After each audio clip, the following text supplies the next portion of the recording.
Bom, até agora nós introduzimos a transformada de Laplace, resolvemos alguns exercícios, ou seja, desenvolvemos alguns pares de transformada e estudamos as principais propriedades da transformada de Laplace bilateral. Desse ponto em diante, nós vamos agora particularizar a nossa análise para a transformada de Laplace unilateral. A transformada de Laplace unilateral é o que se costuma referir como transformada de Laplace. Os livros, por exemplo, os livros de controle, já adotam essa definição da transformada unilateral como sendo a definição da transformada de Laplace. Mas como eu comentei com vocês, eu não gosto muito dessa abordagem já diretamente restritiva, ou seja, já olhando para a unilateral, sem definir primeiro a ideia da transformada de Laplace bilateral, porque ela é mais geral.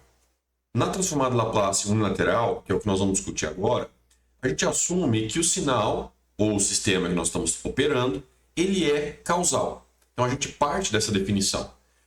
Como que isso se dá na expressão? Se você observar aqui na definição da transformada de Laplace, observa que no limite inferior de integração, nós já assumimos que o nosso limite inferior é zero.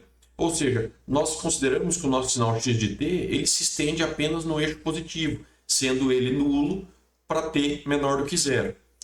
Se a gente analisar isso, a gente percebe o quê? Que a transformada de Laplace bilateral e unilateral, elas naturalmente são equivalentes se o sinal é causal, ou seja, elas são equivalentes se o x de t for zero, quando o t for menor do que zero. Nesse sentido, vale muito mais a pena nós primeiro introduzirmos essa transformada bilateral para depois particularizar e olhar para o caso unilateral. Um ponto importante que é bom destacar é que não é possível analisar sinais e sistemas que não são causais com a transformada de Laplace unilateral, ou seja, a gente já parte da ideia de que o sinal é causal. Felizmente, em problemas práticos, os sinais e os sistemas que nós vamos operar, eles são causais, ou seja, essa condição é naturalmente satisfeita.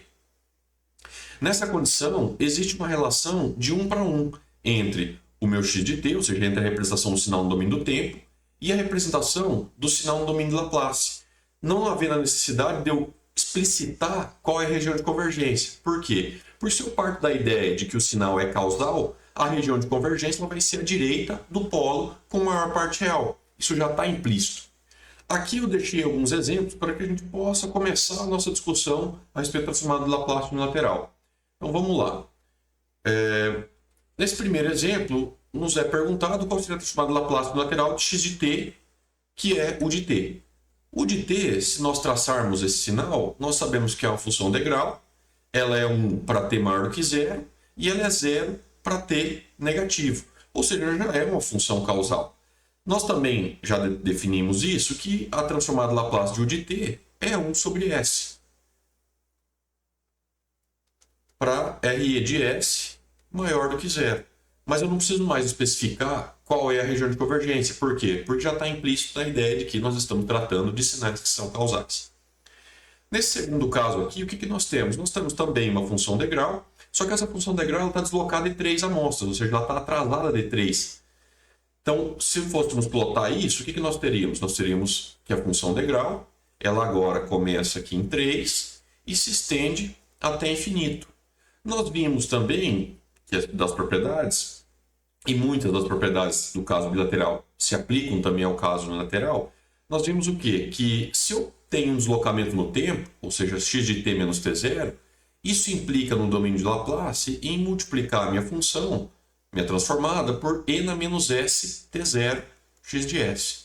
Logo, se o sinal aqui que nós estamos operando é um degrau, a transformada dele é 1 sobre s. Ou seja, se eu tenho u de t, a transformada é 1 sobre s. Se eu desloco de 3, ou seja, u de t menos 3, então basta pegar esse meu 1 sobre s e multiplicar por e na menos 3s.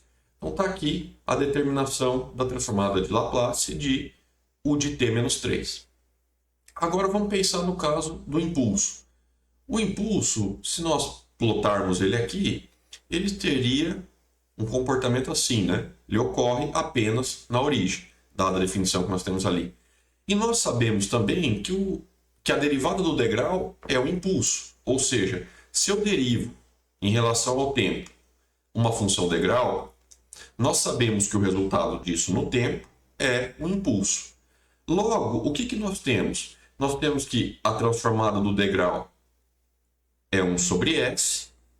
E nós sabemos também das propriedades que nós vimos até então, que se eu derivo o meu sinal no tempo, basta no domínio S eu multiplicar por S a minha função x de S. Ou seja, quem que é a nossa função? 1 sobre S. Então, derivando aqui no tempo, bastaria eu multiplicar por S no domínio S. Esse S cancela com esse. O que nós concluímos, portanto, é que a transformada do impulso é 1. Esse resultado nós conseguimos chegar também integrando a função impulso. O que nós observamos aqui no item D? Que nós temos um impulso deslocado de T0. Nós já usamos essa propriedade hoje, que seria essa aqui. Então, se eu desloco o meu sinal no tempo, no domínio S, basta multiplicar por E na menos S T0. Nesse caso, o deslocamento é o próprio T0, a transformada do impulso é 1, ou seja, a gente conclui então que delta de T menos T0 seria 1 vezes E na menos S T0. Então, com isso, nós temos o item A, o item B, o item C e também o item D já determinados. Resta agora, nesses problemas aqui, o nosso último item, que seria o E. Como que a gente lida com isso? Aqui vale uma primeira análise. Se nós estamos nos referindo à transformada Laplace unilateral, um ponto importante é que ela permite tratar sinais que são causais. Só que se eu vou plotar esse sinal aqui, o que a gente percebe? Esse sinal ele vai começar em menos 3 e vai assumir valor 1 para todo t maior do que menos 3. Ou seja, ele é um sinal não causal. Se eu aplicar a definição da transformada Laplace unilateral diretamente nesse sinal aqui, o que eu vou ter como transformada, vou colocar aqui um x u de s, seria 1 sobre s. Porque eu assumo que o sinal vai começar aqui em t igual a 0.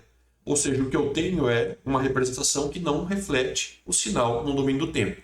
Então, um ponto importante aqui, e esse item D, ele está ali justamente para isso, é destacar que, quando eu falo em transformada de Laplace unilateral, eu assumo que o sinal é um sinal causal. Não tem como eu usar a transformada de Laplace unilateral em sinais que não são causais. Então, qual que é a dica ou a sugestão que valeria a pena vocês levarem em conta? Sempre olhem para a transformada bilateral, considerem ela, por seu caso mais geral, porque ela vai servir para tudo. Ou seja, ela vai servir tanto para sinais que são causais, quanto para sinais que são não causais. A transformada lateral ela serve só para o caso causal. Então aqui eu deixo todas as respostas, caso vocês queiram conferir. Passamos para um outro exercício aqui. Nós teríamos que determinar essa transformada. Aí a pergunta é, por onde começar? Nós temos até aqui um parzinho que ele é muito simpático para nós. Primeiro que nós determinamos, e ele tem esse formato aqui, ó, E na menos AT, U de T. Ele tem como par de transformada 1 sobre S mais A, RE de S, maior que menos A. Nesse caso, nós estamos trabalhando com o sinal que é causal, não preciso me preocupar mais com a região de convergência. Então temos ali esse parzinho. A questão é como que eu poderia usar esse par nesse caso aqui. Nós também sabemos que o cosseno de, sei lá, θ, ele pode ser expresso como sendo E mais Jθ mais E menos Jθ sobre 2. Ou seja, poderíamos decompor aquele sinal ali. Então nós temos que x de t poderia ser expresso como 1 sobre 2, E mais J ômega 0 t U de t, mais 1 sobre 2, E menos J ômega 0 t U de t. Dito isso, o que nós percebemos? Que cada termo desses, pegando esse aqui, ele se parece muito com aquele par que nós já tínhamos determinado transformado. Onde, nesse caso, o A ele vale J ômega 0. Ou seja, se eu multiplicar meu sinal no tempo por uma constante no domínio S, basta multiplicar por uma constante. Ou seja, se eu colocar aqui um valor K, basta multiplicar aqui por K também. Então a gente percebe que está bem no formatinho. Basta agora aplicar a transformada de Laplace. Nós teríamos, portanto, x de S vai ser 1 sobre 2, S menos J ômega, 0. Mais 1 sobre 2, 1 sobre S mais J ômega 0. Agora poderíamos aplicar o mínimo múltiplo comum, juntar isso aqui, né? Então nós teríamos alguma coisa do tipo S ao quadrado mais ômega 0 ao quadrado, 1 sobre 2 aqui na frente em evidência, e em cima nós teríamos S mais J ômega 0 mais S menos J ômega 0. J ômega 0 com esse aqui cancela, S com S fica 2S, esse 2 com esse 2 vai cancelar. Logo, o que eu tenho agora é um novo par, que seria cosseno de ômega 0t, U de t, tem como transformado S sobre S ao quadrado mais ômega 0 ao quadrado. Então, é um novo par que eu desenvolvi, baseado naquele primeiro par que nós determinamos no capítulo, e usando as propriedades que nós já vimos até aqui. Que propriedades foram essas? Só da linearidade. Então, temos aqui a primeira forma de resolver esse exercício. Agora, e se eu quisesse resolver de uma outra forma? Como que eu poderia fazer isso? Vamos pegar aqui e abrir um novo slide para poder discutir isso com mais detalhes. Então, a transformada que nós queremos obter é desse sinal aqui. E um outro caminho que nós poderíamos adotar seria o quê? Lembrar que U de t tem como transformada 1 sobre S. E lembrar também que se eu multiplicar no tempo por uma exponencial complexa, ou seja, S0t, x de t, isso implica, no domínio S, a deslocar o meu x de S por S0. Então, esse é outra abordagem. Como que a gente pode encaixar isso ali? Aplicando a ideia do cosseno de novo. Então, nós teríamos que x de t seria 1 sobre 2, E mais J ômega 0t, U de t, mais 1 sobre 2, E menos J ômega 0t, U de t. Bom, a transformada do U de t, nós já sabemos qual é. É 1 sobre S. Então, temos aqui 1 sobre S. Nós também sabemos que se eu pego um sinal no tempo e multiplico por uma constante, isso equivale a multiplicar por uma constante também no domínio S. Então, nós teríamos aqui 1 sobre 2 que multiplica alguma coisa. Mesma forma aqui, 1 sobre 2 que multiplica alguma coisa. Resta agora observar essas exponenciais que estão multiplicando esse meu U de t. E aí eu recorro à propriedade que está aqui. Se eu tenho uma exponencial que multiplica um sinal, que sinal seria esse? O nosso U de t. Essa exponencial complexa provoca o que no domínio S? Um deslocamento do S. Deslocamento de quanto? S0. Nesse caso aqui, então, bastaria deslocar essa função para S menos, quem que é o meu S0? J ômega 0. J ômega 0. E o mesmo vale aqui, S mais J ômega 0. Logo, o que nós temos então seria 1 sobre 2, que multiplica 1 sobre S menos J ômega 0, mais 1 sobre S mais J ômega 0. Mínimo múltiplo comum, junta isso aqui, que nós vamos encontrar de novo, vai ser alguma coisa como S sobre S ao quadrado mais ômega 0 ao quadrado. Ou seja, nós acabamos de seguir um caminho levemente diferente em relação à abordagem anterior, mas a conclusão é a mesma, ou seja, o par de transformada de cosseno de ômega 0t U de t é S sobre S ao quadrado mais ômega 0 ao quadrado. Então, deixamos aqui para fins de registro.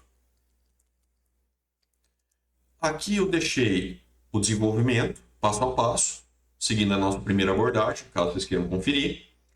E nesse slide eu deixei seguindo essa segunda abordagem, ou seja, usando a ideia de que o degrau no tempo implica, no domínio S, 1 sobre S.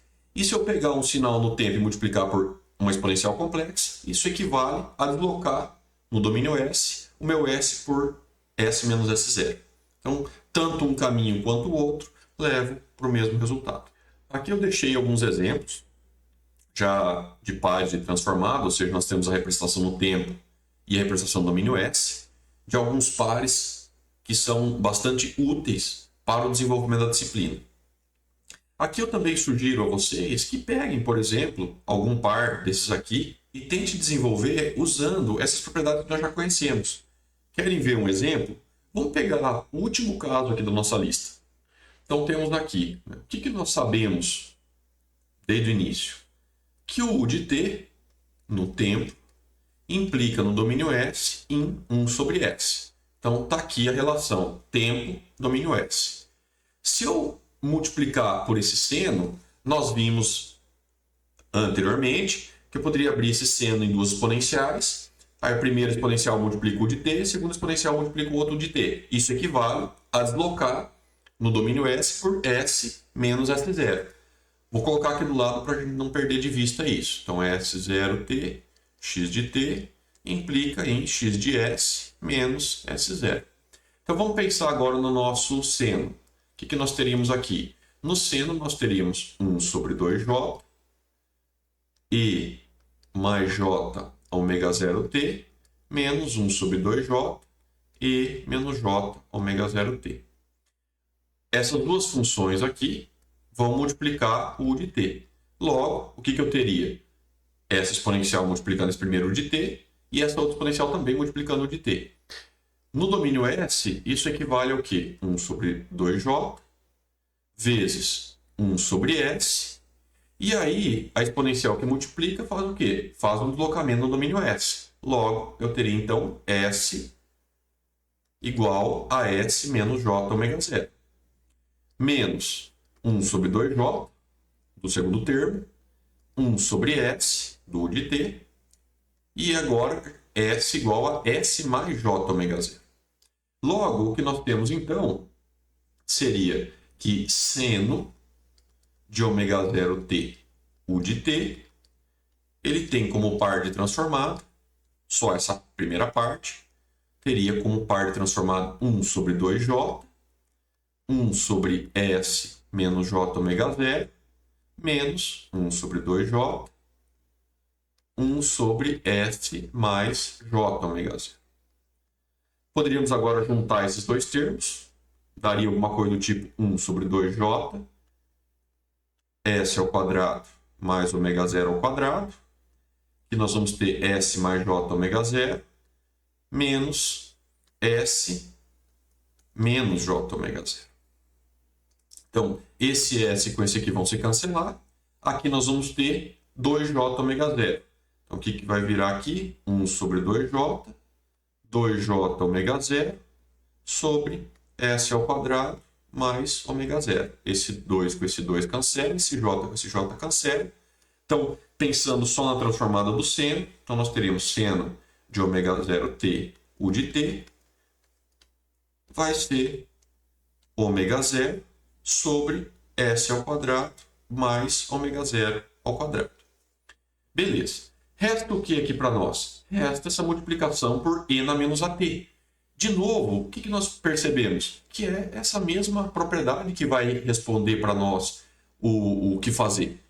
Se eu pego o meu sinal no tempo, que é o seno de ômega 0t, e multiplico por e na S0t, isso equivale no domínio S deslocar de S. Logo, se eu vier aqui e multiplicar por e na menos at, essa é a minha função, isso equivale a vir aqui e fazer S igual a S mais A. Por quê? Porque aqui nós temos menos A, aqui nós temos mais esse zero. Se é mais esse zero, aqui é menos esse zero. Logo, se eu troco o sinal aqui, eu tenho que trocar o sinal aqui também. Inverter os dois. Então, o que eu teria aqui? Que e na menos at, seno de ômega 0t, U de t, ele vai ser ômega 0 sobre S mais A ao quadrado mais ômega 0 ao quadrado. E isso aqui confirma exatamente o par que nós tínhamos estabelecido. O que eu sugiro para vocês? Peguem outros pares da tabela e tentem desenvolver esse raciocínio usando as propriedades que a gente conhece. E isso é o que vai fazer com que você desenvolva de forma rápida os exercícios que forem propostos. Então, aqui eu trago para vocês as propriedades da transformada Laplace unilateral e vocês vão perceber que essas propriedades elas são exatamente as mesmas ou com pequenas adaptações em relação ao que nós vimos para a transformada Laplace bilateral. Então, o que nós temos aqui? A transformada Laplace bilateral também respeita a propriedade da linearidade, ou seja, se eu somo dois sinais no tempo e pondero por coeficientes A e B, isso equivale a somar as duas transformadas, individuais de x1 e de x2, e ponderar pelos mesmos coeficientes A e B. Se eu faço um escalamento no tempo, isso equivale no domínio S a multiplicar por 1 sobre A, o A aqui é o fator de escalamento, e fazer x de S sobre A. Ou seja, onde tiver S, eu substituo por S sobre A. E se eu tiver um deslocamento no tempo, isso equivale a pegar a minha transformada x de S e multiplicar por uma exponencial e na menos S t0. Nesse caso, observem que tanto A é positivo, quanto o t0 também. Por quê? Porque eu tenho que assegurar que os sinais resultantes dessas operações vão continuar sendo causais. Senão, essas propriedades não vão se aplicar. Deslocamento no domínio S. O que nós temos? Um dado sinal x de t é multiplicado por uma exponencial e na S0t. Isso no domínio S implica em simplesmente deslocar o S, ou seja, eu teria x de S menos S0, onde na função tem S, se substitui por S menos S0. Acabamos de usar isso no exemplo anterior. Convolução. No tempo, implica no domínio S um produto, x de S, y de S nesse caso.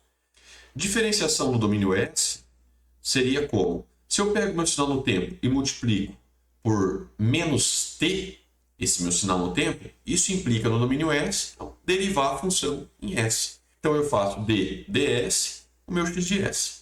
Então, com isso, eu percebo o quê? Que essas propriedades até o item 6, elas são exatamente iguais às propriedades do caso bilateral. Aqui começam a surgir agora algumas diferenças, por exemplo, no item 7 e no item 8.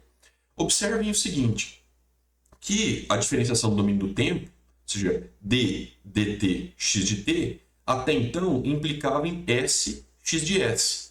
No caso da transformada lateral, agora surge esse menos x de 0 menos. Isso serve para quê? Para incorporar qualquer condição inicial quando nós estivermos lidando, por exemplo, com a resolução de equações diferenciais. Nós vamos perceber isso quando fizermos um exercício. Quanto à integração do domínio do tempo, observe também que antes nós tínhamos a integral de x de tal de tal, produzia x de s sobre s. E agora surge esse termo extra aqui, que serve para acomodar qual seria o comportamento do sinal até aquele ponto do menos infinito até o zero menos. Então, essa é outra característica diferente no caso das propriedades unilaterais. Isso surge naturalmente quando a gente está demonstrando as propriedades. Essas duas propriedades, a 9 e a 10, elas não existem no contexto da transformada bilateral. O que elas dizem? Elas trazem o teorema do valor inicial e o teorema do valor final. Elas podem ser úteis quando nós queremos determinar qual seria, por exemplo, a resposta de um sistema, ou na origem, ou lá em regime, quando ele atingir o regime permanente, sem precisar determinar a expressão no domínio de Laplace e voltar para o tempo, ou seja, calcular a transformada inversa dessa função. Dessa forma, a gente consegue inferir qual é o valor inicial daquela minha função ou o valor final dela no domínio do tempo. O que elas dizem para nós? Se eu tenho um dado sinal que é causal e o m é menor do que o n, ou seja, a minha função é própria, eu posso, então, observar que o meu x de 0 mais, ou seja, o valor do meu sinal na origem, é obtido, ou seja, é igual ao limite de s tendendo ao infinito de s x de s. Então, eu tenho uma dada função x de s, multiplico ela por s e avalio ela no limite de s tendendo ao infinito. Com isso, eu consigo determinar qual é o valor inicial da minha função. Da mesma forma, o que nós percebemos? Que se eu quero determinar o valor final daquela minha função, ou seja, qual é o valor em regime permanente do meu x, eu calculo o quê? S x de s e avalio agora para s tendendo a zero, ao invés de s tendendo a infinito. Com isso, eu consigo saber, no tempo, qual é o valor inicial e qual é o valor final daquele meu sinal. Nós vamos fazer um exercício disso logo mais. Então aqui nós temos a demonstração da propriedade da diferenciação, pensando no caso da transformada unilateral. Caso vocês queiram dar uma olhada, acho bastante pertinente. Nesse caso aqui eu trago a demonstração da propriedade da integração, também sugiro que vocês deem uma olhada, acho pertinente. E aqui eu trago a demonstração da propriedade do valor inicial e do valor final de uma função. Então vamos pegar esse exemplo aqui para que a gente possa avançar mais um pouquinho na nossa discussão.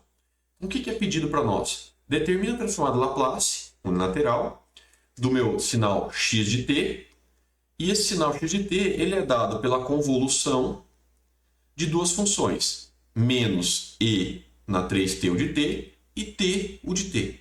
Como que eu então resolvo isso aqui? E é dado para nós um certo conjunto de propriedades que podem ser úteis para esse desenvolvimento. Nós temos uma convolução. Convolução no tempo implica, no domínio do Laplace, um produto. Então, convolução no tempo implica produto do domínio do Laplace. Essa expressão aqui nós já conhecemos, foi o primeiro par que nós determinamos no capítulo. Então, e na menos at o de t é 1 sobre s mais a. Então, nós conseguimos rapidamente obter essa transformada. E nós temos também esse outro termo, t o de t. Esse outro termo, ele seria o quê? A transformada do de t, que é 1 sobre s. Nós já calculamos isso também em outro momento. E eu sei que se no tempo eu multiplico por menos t, no domínio s, eu derivo em relação a s. Então, essas operações são as operações que eu tenho que fazer para conseguir desenrolar o meu problema aqui. Então, vamos começar assim. X de t menos e na 3t o de t convolvido com t o de t.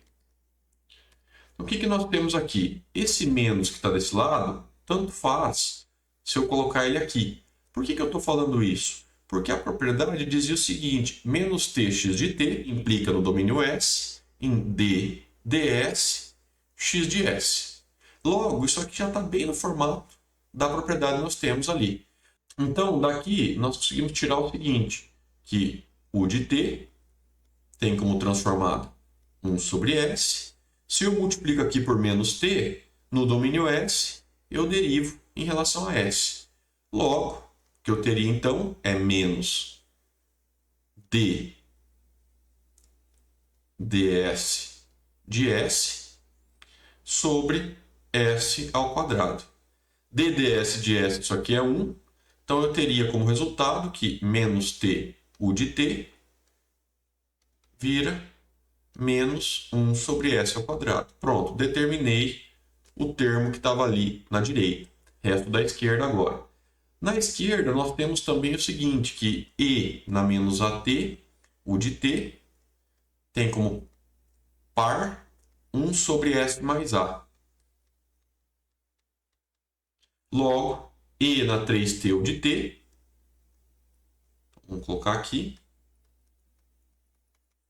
teria como representação do domínio S, 1 sobre S menos 3. Eu também sei que a convolução do domínio do tempo implica o produto do domínio S. Logo, o meu x de S ele seria dado pelo produto entre 1 sobre S menos 3 e menos 1 sobre S ao quadrado. Ou seja, eu então percebo que menos e na 3t o de t convolvido com t o de t tem como representação do domínio de Laplace menos 1 sobre s ao quadrado, s menos 3. Então está aqui a minha representação no domínio S, só usando os pares e as propriedades que nós já conhecemos. E eu deixo aqui a resposta final, mas obviamente que bateu com o que nós acabamos de fazer, caso vocês queiram conferir. Então, nesse outro exemplo, a ideia aqui é determinar y de s que seria a transformada Laplace do nosso y de t, considerando que a entrada aplicada aqui no nosso circuito é t e na 2t o de t, e que a resposta ao impulso desse circuito é dada por 1 sobre RC e na menos TRC o de t.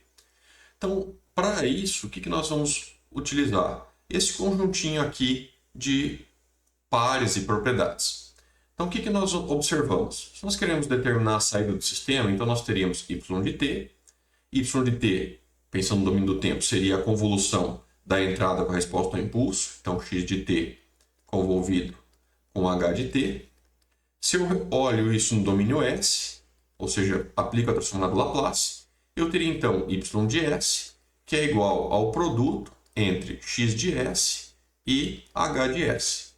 Resta agora determinar a transformada Laplace da minha entrada e determinar a transformada Laplace da resposta ao impulso, ou seja, produzindo a função de transferência, que é dada pelo h de S. Então, como que a gente poderia fazer isso? Vamos aplicar esse par e essa propriedade para determinar a transformada do nosso x de t. O que a gente observa aqui? Que ele é e na 2t u de t e tem uma multiplicação por t. Quando eu multiplico por t no tempo, basta derivar em s o meu x de s. Quem seria o meu x de s? A transformada de e na menos at u de t, que é 1 sobre s mais a. Então, nós precisamos determinar a transformada de Laplace de x de t. Então, só para recapitular, nós temos que menos t x de t tem como transformada d ds x de s. E a transformada de e na menos at u de t seria 1 sobre s mais a. Logo, o que nós temos aqui? Nós temos então que o x de s ele vai ser menos. Por quê? Porque aqui tem um menos t, nós não temos aqui na expressão, logo basta mandar esse cara para o outro lado. Então ficaria menos d ds x de s. Quem que é o x de s? É a transformada de Laplace desse termo aqui, que seria 1 sobre s menos 2. Então basta derivar a minha função, que seria o quê? Menos a derivada do denominador, então menos d ds s menos 2, dividido por s menos 2 ao quadrado. Essa derivada aqui vai ser 1, com esse menos com esse menos se cancela, então eu teria aqui 1 sobre s menos 2 ao quadrado. Portanto, eu concluo que a transformada de t e na 2t u de t seria 1 sobre s menos 2 ao quadrado. E aqui eu queria só chamar a atenção para vocês que esse quadrado aqui está aparecendo por causa dessa multiplicação pelo menos t. Vamos olhar agora a transformada de Laplace da nossa resposta ao impulso. Já a transformada de Laplace da resposta ao impulso, observa que ela já está bem no formato do nosso par conhecido. Logo, daria para tirar diretamente que h de s seria 1 sobre rc, que multiplica 1 sobre s mais 1 sobre rc. Então, estaria ali nosso h de s. Então, nós temos x de s e h de s. Logo, y de s seria o produto entre as duas funções, entre x de s e h de s. Ou seja, nosso y de s seria 1 sobre rc vezes 1 sobre s mais 1 sobre rc vezes 1 sobre s menos 2 ao quadrado. Então, com isso, nós determinamos a nossa saída do sistema representado no domínio de Laplace, ou seja, representado no domínio S. Aqui tem o desenvolvimento, que é exatamente esse que nós acabamos de fazer, e tem a resposta final ali do exercício. Agora, nesse exemplo 3, nós temos o quê? Nós temos uma dada transformada, ou seja, um sinal x de t qualquer tem essa transformada que é representada na tela, que é 7s mais 10 sobre s mais 2, e é nos perguntado qual é o valor final e o valor inicial de x de t. Ou seja, o que nós estamos buscando aqui é o x de zero mais e o x de infinito. Esses dois valores, no tempo, são o nosso objetivo com esse exercício. Como que nós vamos fazer isso? Nós vamos utilizar as propriedades do teorema do valor inicial e do teorema do valor final para resolver esse exercício. Então, aplicando diretamente, o que nós temos aqui? Nós temos que o x de zero mais, ele é dado como o limite de s tendendo ao infinito de s x de s. Ou seja, o limite de s tendendo ao infinito de s vezes aquela função ali, que seria 7S mais 10 sobre S mais 2. O que nós observamos aqui? Quando multiplica aqui, ou aplica a distributiva do S em cima do numerador, nós vamos chegar em algo do tipo limite de S elevado a infinito, 7S ao quadrado mais 10 sobre S ao quadrado mais 2S. Então, o que a gente percebe? Se eu faço S elevado a infinito, quem vai dominar a expressão é esses dois termos aqui, ao quadrado. Ou seja, esse termo vai cancelar com esse, vai dar como resultado 7, ou seja, o fator aqui é 7. Logo, o que nós temos, portanto, é que o x de 0 mais vai ser igual a 7. O x de infinito nós obtemos fazendo o quê? O limite de s tendendo a 0 de s x de s. Ou seja, limite de s tendendo a 0 de s vezes 7s mais 10 para s mais 2. O que nós observamos aqui? Esse s cancela com esse, também cancelava antes, daria para ter feito essa análise direto também. E nós temos então que o limite de s tendendo a 0 de 7s mais 10 sobre s mais 2. Se o s tende para 0, esse cara vai ser 0, esse cara vai ser 0, ficaria 10 sobre 2. Ou seja, nós concluímos, portanto, que o x de infinito vai ser 10 sobre 2, ou seja, 5. Então, com isso, o que nós sabemos? Nós sabemos que o valor inicial da função vai ser 7, no domínio do tempo, e o valor final dessa função, no domínio do tempo, vai ser 5. Ou seja, se a gente for plotar um gráfico, aqui o que nós vamos observar? Nós vamos observar que esse gráfico vai começar com uma amplitude 7, e vai acontecer alguma coisa no meio do caminho aqui, e vai terminar com uma amplitude 5 lá em t tendendo a infinito. Então, isso é o que se espera que aconteça. Então, o que nós temos aqui é a resposta, que bate com o que a gente acabou de fazer.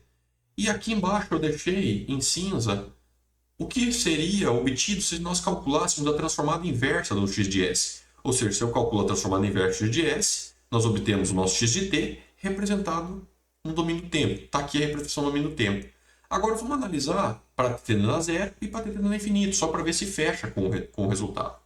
Então, se eu passo a análise aqui para t tendendo a 0, o que vai aparecer aqui? Nós vamos ter esse 5, isso aqui vai valer 1, né? Então 5 vezes 1, 5. E se eu faço t tendendo a 0, essa exponencial aqui vai ser exponencial de 0, é 1. Esse degrau 1 também, então vai ser 5 mais 2. Ou seja, nós vamos concluir que o x de 0 mais é 7. Se nós fizermos t tendendo a infinito aqui, o que vai aparecer? 5 vezes u de infinito é 1, então vai ser 5. Quando eu faço análise para t tendendo a infinito, eu tenho exponencial de menos 2 vezes infinito. Essa exponencial de menos infinito, ela tende para 0, ou seja, o resultado aqui, para x de infinito, vai ser 5. E isso bate com o que nós tínhamos feito, olhando diretamente para o contexto de Laplace. Bom, nesse exemplo, a ideia é obter a transformada Laplace desse sinal que está representado na tela. Como que a gente poderia fazer isso? Primeiro começar recordando aquele par bastante conhecido que nós desenvolvemos lá no início do capítulo. Que seria o quê? Seria e na menos at, u de t, e o parzinho de transformado seria 1 sobre s mais a, região de convergência, RE de s, maior que menos a. Então esse é o parzinho que nós poderíamos utilizar. Nós também observamos que temos um deslocamento aqui no tempo. Logo, poderíamos incorporar também essa propriedade do deslocamento. X de t menos t0 tem como propriedade e na menos s t0, x de s. E a região de convergência permanece inalterada. Então, o que a gente poderia fazer aqui? Tem mais de uma abordagem possível, né? Mas vamos adotar essa a partir do parzinho que nós já conhecemos e dessa propriedade do deslocamento. Então, o que a gente poderia fazer aqui, né? Primeiro, a gente começa observando o seguinte, que e na menos 2t, u de t, tem como par de transformada 1 sobre s mais 2, região de convergência, RE de s maior que menos 2. Só que a gente tem um deslocamento aqui de t menos 1. Esse deslocamento, observe que ele não aparece aqui no expoente. Precisa equalizar isso. Afinal de contas, quando nós pensamos na ideia de deslocar x de t menos t0, todos os termos eles estão deslocados de t menos t0. Então, o que nós teríamos que fazer? Encontrar um jeito de fazer aparecer esse deslocamento aqui. O que seria isso? E na menos 2, t menos 1, u de t menos 1. Observe que esse não é exatamente o sinal original que nós temos. Então, isso implicaria o quê? Em multiplicar por e na menos s, t0, s mais 2, e a região de convergência permanece inalterada. Só que tem o seguinte, esse sinal e na menos 2t menos 1 não é o nosso sinal original. Como é que eu compenso isso então? Bom, eu teria que multiplicar de algum jeito aqui por e na menos 2. Por quê? Porque a hora que eu abro essas duas exponenciais, eu teria e na menos 2t vezes e na 2. Esse e na 2 cancela com esse e na menos 2. Então eu voltaria para o sinal que eu quero, para o sinal original. Então o que acontece? Para poder recuperar o meu sinal original, eu teria que multiplicar no lado esquerdo por e na menos 2. Se eu multipliquei por uma constante no lado esquerdo, eu tenho que multiplicar pela mesma constante no lado direito. Então, por e na menos 2. Logo, o que eu teria aqui seria e na menos 2t, u de t menos 1. E do lado direito, eu teria e na menos s mais 2 sobre s mais 2. E a região de convergência permanece inalterada. Então, o que é importante levar em conta aqui e lembrar? Lembrar que quando a gente for aplicar a propriedade de deslocamento, é necessário que todos os termos estejam com o mesmo atraso. Por exemplo, nós precisamos que no expoente ali que tem um t, ele também esteja deslocado de 1. E vamos fazer uma outra abordagem para observar esse mesmo raciocínio. Então, nós temos aqui o u de t, isso seria 1 sobre s, RE de s maior do que 0. Se eu desloco de 1, a gente já viu como é que a gente faz essa operação. Então, deslocar de 1 no tempo aqui implica em multiplicar o domínio S por E na menos S T0. Nesse caso, T0 vale 1 sobre S, RE de S, maior do que 0. E aí, vale a pena recordar que nós temos também uma propriedade que diz o seguinte, que diz que E na S0T, x de t, implica no domínio S em x de S menos S0, e a região de convergência vai sofrer também essa alteração. Logo, o que nós podemos fazer aqui? Observar que nós estamos multiplicando uma exponencial por esse u de t. Então, apareceria aqui agora e na menos 2t, u de t menos 1. E quando eu multiplico por um exponencial no domínio do tempo, no domínio S, eu desloco todo mundo que tiver em S pelo fator que está ali. Então, nesse caso, o fator é menos 2. Logo, eu tenho que fazer, então, E na menos S sobre S, onde o S ele vai ser substituído por S mais 2, ou S mais S0.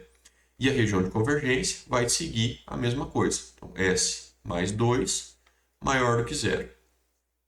Logo, o que nós teríamos, então, é E na menos 2t, u de t menos 1, que implicaria E na menos S mais 2 sobre S mais 2, e a região de convergência ficaria RE de S maior do que menos 2. Então, tanto pela abordagem 1 quanto pela abordagem 2, nós podemos obter a transformada desse sinal aqui. Então, tanto faz um caminho ou outro. E isso deixa evidente que vocês podem adotar diferentes caminhos para chegar no resultado que vocês querem, desde que vocês saibam articular com as propriedades que foram apresentadas. Então, aqui eu deixo o desenvolvimento usando a abordagem 1.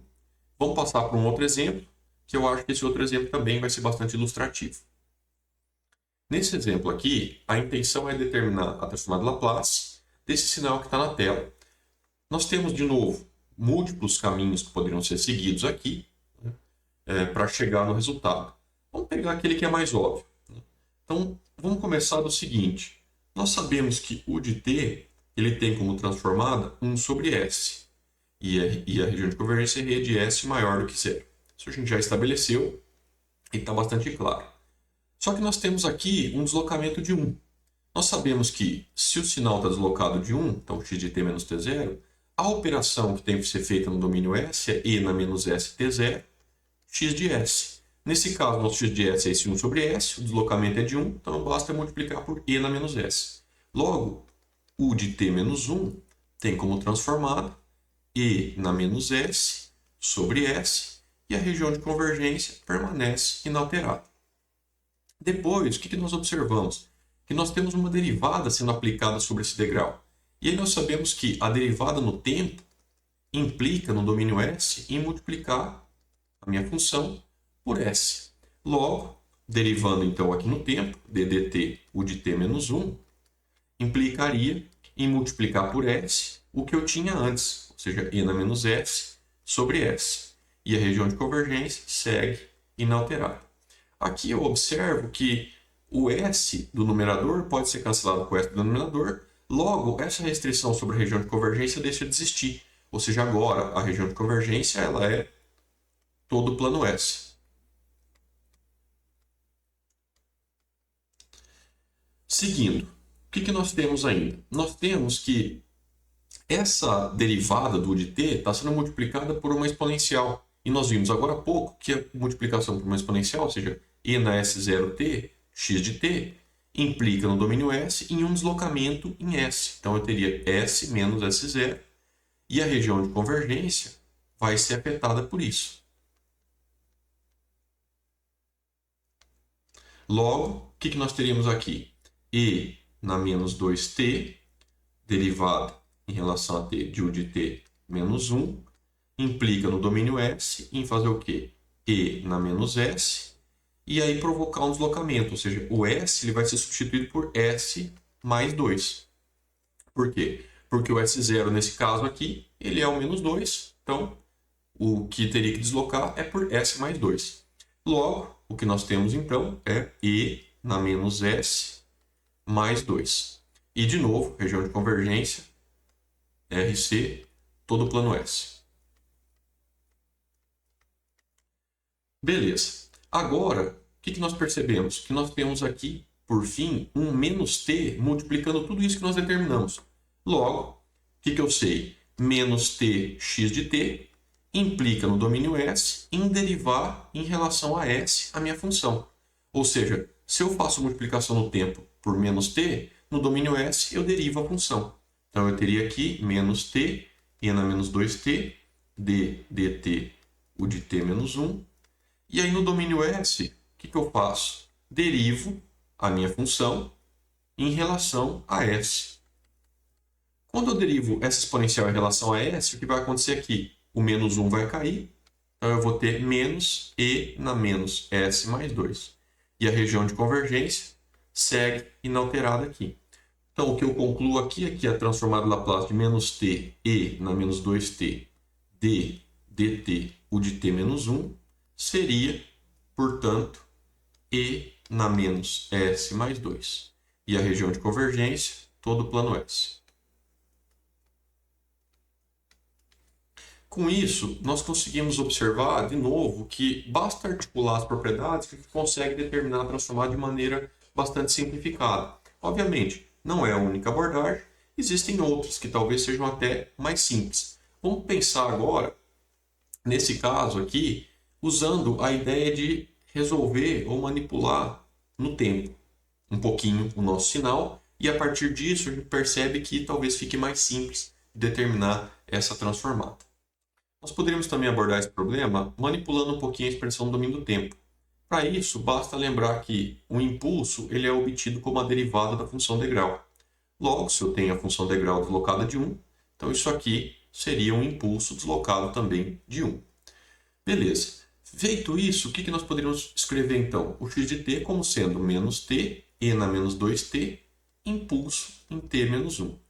E com isso, nós percebemos o quê? Esse impulso ele é não nulo para t igual a 1. Logo, eu poderia avaliar essa função aqui apenas quando t for igual a 1. Com isso, eu teria menos 1 vezes e na menos 2.